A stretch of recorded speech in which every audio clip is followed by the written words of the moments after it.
I am done with Caspa. Here's why.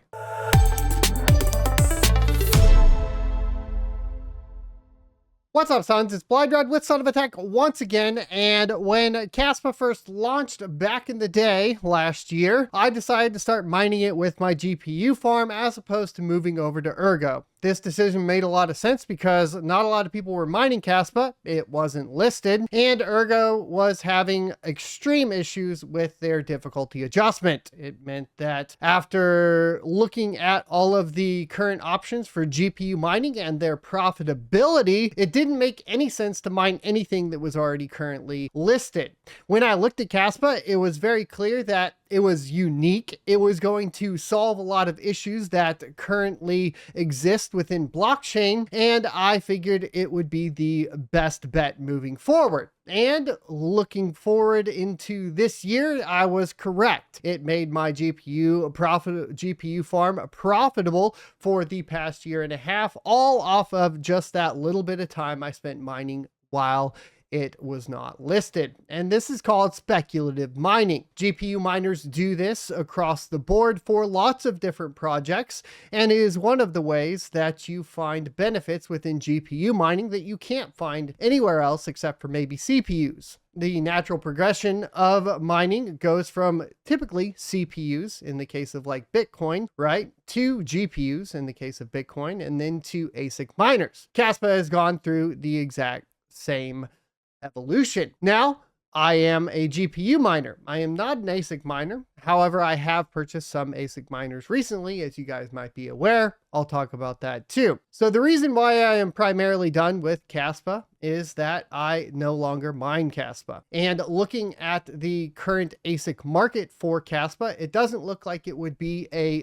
good idea to make an investment into ASIC miners at this time. One, we only had a small ASIC company initially making the ASIC miners called Ice River, and they are now being put out of business essentially by Bitmain. There is no other large ASIC manufacturer that has hopped in on the Caspa train yet, and I think that the best move forward is to make the conservative moves that are more predictable when purchasing ASIC miners than to make a very risky move. So this is why I did not purchase any ASICs for Caspa in this particular case. If you look at the Bitmain miners right now, the second batches are out. We covered this earlier in this week, and you can go check that video out, but they are priced at $42,300. After the coupon, you're looking at $29,000. I have heard some stirring around by purchasing through third-party retailers that you can get closer to that $25,000 mark, but the quantity is still in question, etc. Along with all of the ASICs going onto the network, what we have seen is obviously a huge increase in the difficulty of the network, thereby making all of my FPGAs as well as all of my GPUs,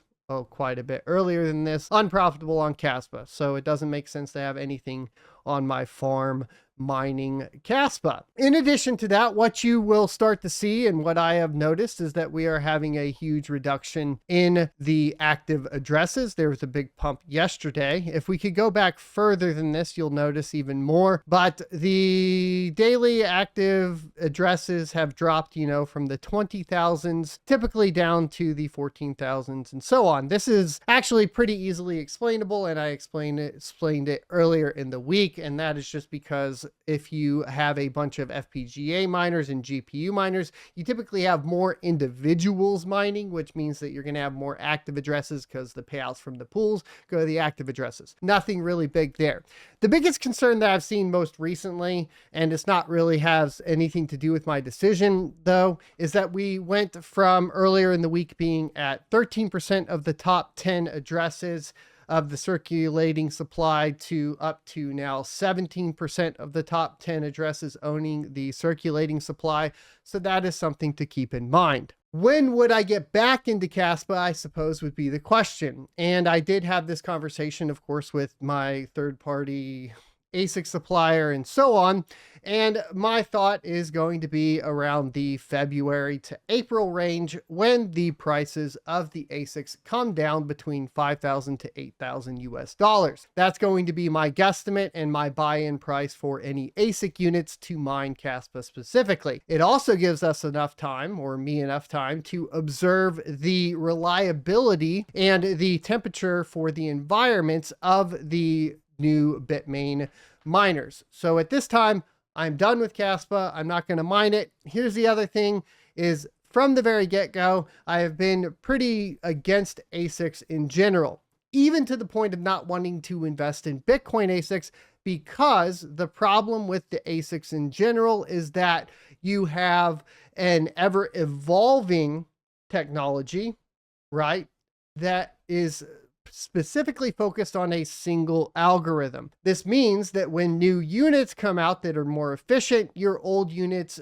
basically can't compete and they turn into bricks. In addition to that, you typically only have one algorithm that you can choose from. This isn't as big of a deal on Bitcoin now as the market has matured, and you can get used units very, very cheap, and you can project out when during a bear market, if you can be profitable through a bear market with those units and then hold those through to the bear market. I talk about this in my crypto mining e-course, which you can check out in the description below. So there's my buy-in point for the ASICs, but I still will push and hold off on purchasing any ASICs for any specific alternative coin outside of Bitcoin because the risk is too high.